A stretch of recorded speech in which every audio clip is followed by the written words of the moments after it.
Imron Adami Aji menilai hasil rapat tim Kartaker malam Senin tanggal 10 Juli tahun 2022 yaitu 1. SK Karetaker PBNU yang asli baru akan diserahkan ke PCNU Konpercap Tanjung dan PCNU Konvetcap Jakarta besok pada hari Kamis tanggal 14 Juli tahun 2022 jam 12 siang di gedung PCNU Brebes. Penyerahan SK Karetaker akan dilakukan oleh Bapak Haji Nusron Wahid dari PBNU. 2. Kedua PCNU hadiri masing-masing diwakili oleh 10 orang. 3. Semua MWCNU se-PCNU Kabupaten Brebes wajib hadir 4 orang terdiri dari Rus, Katib, Ketua dan Sekretaris MWCNU dengan membawa SK MWC dan SK Ranting. 4. Hal-hal lain berkaitan dengan Konverkap PCNU akan dilaksanakan setelah proses administrasi SK MWC dan Ranting NU dianggap selesai. Nu itu Zuriyah, anake Sapaputune Imron Adami Aji menilai hasil rapat tim Kartaker malam Senin tanggal 10 Juli tahun 2022 yaitu 1. SK Karetaker PBNU yang asli baru akan diserahkan ke PCNU Konpercap Tanjung dan PCNU Konvetcap Jakarta besok pada hari Kamis tanggal 14 Juli tahun 2022 jam, pukul 12 WIB di gedung PCNU Brebes. Penyerahan SK Karetaker akan dilakukan oleh Bapak Hajo Nusron Wahid dari PBNU. 2. Kedua PCNU hadiri masing-masing diwakili oleh 10 orang. 3. Semua MWCNU se-PCNU Kabupaten Brebes wajib hadir 4 orang terdiri dari Rus, Katib, Ketua dan Sekretaris MWCNU dengan membawa SK MWC dan SK Ranting. 4. Hal-hal lain berkaitan dengan Konverkap PCNU akan dilaksanakan setelah proses administrasi SK MWC dan Ranting NU dianggap selesai. Nu itu Zuriyah, anake Sapaputune Sapa, ngajin, nyantrin di mana Kiain Sapa. Komentar Imron Adami Aji, mantan Sekretaris Dewan Syuro DPC PKB Kabupaten Brebes, sekaligus mantan legislator PKB DPRD Brebes, ujar laki-laki yang bisa disapa Gus Im, Kang Imron, dan Kang Adam. Dia adalah putra ketiga dari 9 bersaudara, putra dari salah satu tokoh NU pada zamannya, Al-Makfurlah Haji Tajuddin Nur Ahmad Munajat, Ketua Partai NU, Nahdlatul Ulama sekitar tahun 60-an, Komandan Banser, Ketua Les Bumi, anggota DPRD GR Gotong Royong, pasca Gestapu, Gestok, atau G30S PKI, sejaman dengan Al-Makfurlah Haji Basori Bumiayu, Alem Haji Muhammad Juwawin Jatibarang, Al-Makfurlah Kiai Haji Baedowi Ketanggungan, mereka adalah para petarung-petarung ideologi NU, yang mengedepankan keikhlasan, akhlak, etika dan adab organisasi serta tetap wajib menjaga wirai.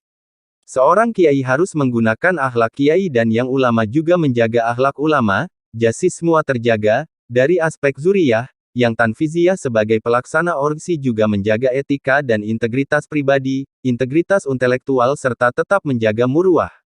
Gus Im, adalah Presidium MD Kahmi Kabupaten Brebes Majelis Daerah Korps Alumni Himpunan Mahasiswa Islam, mantan Dewan Pakar Dewan Pendidikan, mantan Direktur Politeknik Brebes dan JG mantan Direktur Pengelola Daerah UTPDUT Kabupaten Brebes UPBJJ Purwokerto. Beliau menguasai betul tarikh sejarah perjuangan dan pergerakan NU secara umum dan atau betul tentang NU di Brebes karena belajar dari sesepuh NU pada zamannya. Imron Adami Aji juga Ketua ICMI, Ikatan Cendekiawan Muslim Orwil Kabupaten Brebes, Ketua GUPI, Gabungan Usaha Perbaikan Pendidik Islam dan Ketua Ikatan Alumni Resimen Mahasiswa IKAL Menwa Kabupaten Brebes. Imron Adami Aji, adalah Sarjana Pendidikan Teknik Bangunan dari IKIP Negeri Semarang, sekarang UNES, juga pernah mengambil konversi akreditasi pada Fakultas Teknik, Jurusan Teknik Sipil Universitas Negeri Tidar Magelang, dan juga sekarang sebagai peserta program postdoktoral di universitas ternama, papan atas di Indonesia dengan konsentrasi otonomi daerah dan politik lokal, desentralisasi simetris dan desentralisasi asimetris. Dengan perkuliahan digital, zooming dan daring. Les Bumi dan Komandan Banser. Persoalan PCNU Brebes itu sangat memperhatikan dari aspek dinamika organisasi. Dalam waktu dekat itu, hasil satu kalau kita bisa sejarah konferensi NU di Tanjung, konferensi hasil NU di Tanjung itu adalah hasil konferensi NU di Tanjung itu menghasilkan Mas Haji Aqso dan seluruh jajarannya, dan itu diremisi oleh PWNU. dalam proses perkembangan itu PBNU tidak mengakui, bahkan menurunkan caretaker. Saat itu saudara caretaker adalah Dr. Juri Adiantoro. Sudah, dan KLB di PBNU. Nah sekarang hasil dari KLB PBNU kok malah digetar lagi oleh PBNU. Ini ada apa itu loh? Yang saya soroti adalah bahwa untuk menjadi pengurus itu harus menjaga keikhlasan, etika organisasi, adab organisasi, wirai. Jadi ada apa kok sampai-sampai 2 kali caretaker? Ini kan luar biasa, kayak zaman revolusi. Padahal NU adalah Jam'iyah Diniyah, bukan partai politik. Ada apa? Kalau kita jadi pengurus NU dan ada kepentingan pribadi, insya Allah ya akan begini ini. Jadi tolong ini seluruhan harus kita muhasabah diri sebagai orang NU, muhasabah sebagai pengurus NU, atau muhasabah sebagai yang mengaku dirinya itu elit NU atau kiai NU atau ulama NU. Yang kiai NU nun sewu harus menjaga akhlak kiai. Yang mengaku ulama juga harus menjaga akhlak ulama itu. Kalau semuanya pada positioning saling menjaga, insya Allah tidak akan terjadi begini. Ini bukan hanya sekedar persoalan dinamika organisasi, tapi ada apa kok sampai caretaker 2 kali? Itu persoalan mendasar sekali. Saya sebagai orang NU sangat prihatin. Gontong-gontongan, rayahan, gemerasan jabatan nggak boleh itu kalau NU. Harus ikhlas ya. Jaga wirai, jaga akhlak, jaga etika, jaga adab organisasi. Yang terpenting adalah saya menyoroti 2. Yang pertama adalah etika dan regulasi organisasi. Betul nggak harus dikertiker sampai 2 kali? Ada nggak rujukan organisasi? Dalam kondisi keadaan apa kok harus 2 kali dikertiker? Kenapa tiap konferensi dikertiker, hasil KLB dikertiker, nanti ini ada KLB lagi dikertiker lagi, nggak rampung-rampung. Kapan ngurusin umat?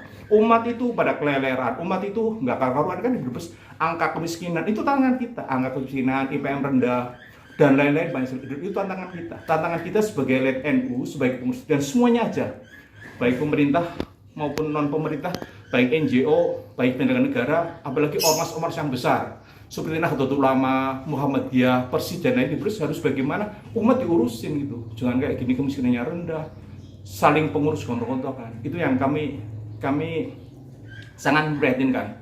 Saya sebagai warga NU sangat prihatin karena bukan hanya persoalan dinamika organisasi. Ada apa? Kok caretaker 2 kali? Caretaker diganti lagi. Nanti ini nggak puas ganti lagi. Nggak selesai. Itu sorotan saya selaku warga hadirin. Sarannya gimana Pak?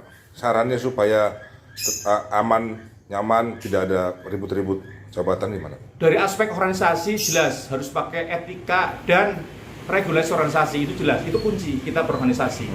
Kedua, karena kita organisasi ulama kiai ya pakai etika, pakai akhlak, pakai adab, pakai wirai. Akhlaknya akhlak kiai, akhlaknya ulama kan itu. Karena Nahdlatul Ulama gitu loh. Organisasi ini kan Nahdlatul artinya kebangkitan para ulama, maka juga adalah ulama. Ulama yang jadi rujukan harus benar-benar muhasabah, benar-benar jaga akhlak, jaga wirai, tanwidiyah, jaga etika dan integritas, jaga kompetensi untuk melaksanakan kebijakan-kebijakan organisasi tertinggi yaitu dari jajaran syuriah kan itu kan. Itu. Kalau semuanya muhasabah semuanya selesai kok dan tidak ada kepentingan pribadi. Kalau ada kepentingan pribadi ya begini hasilnya. Selalu dikertiker bertahun-tahun, 2 kali kertiker kan ini. Dalam sejarah Indonesia modern, tarikh sejarah NU baru kali ini ada. Iya, saya belajar NU dari saya belum lahir katakan saja, karena saya belum lahir itu sudah NU karena abah saya ketua NU kan. Sampai sekarang ini kok begitu? Artinya tidak kondusif. Kalau ormas terbesar Nahdlatul Ulama di Brebes tidak kondusif, apalagi umatnya. Artinya akhirnya kemarin ada yang ikut pawai kan, ada sebagian orang-orang Banser ikut pawai khilafah kan nggak mudeng, nggak ngerti apa itu khilafah. What's the meaning khilafah nggak ngerti kan, malah melu-melu top. Ya karena itu kesalahan pembinaan umat, itu tanggung jawabnya Banser ya Ansor, tanggung jawab Ansor ya di PSN itu. PSN itu gotok-gotokan akhirnya umat melakukan dewek-dewek. Orang ngerti, ya dihandle sama khilafah, dihandle sama yang lain yang jelas-jelas urusannya ada kontribusi dengan masalah Pancasila dan NKRI dengan akhlak Ahlus Sunnah wal Jamaah. Mungkin begitu, Mas.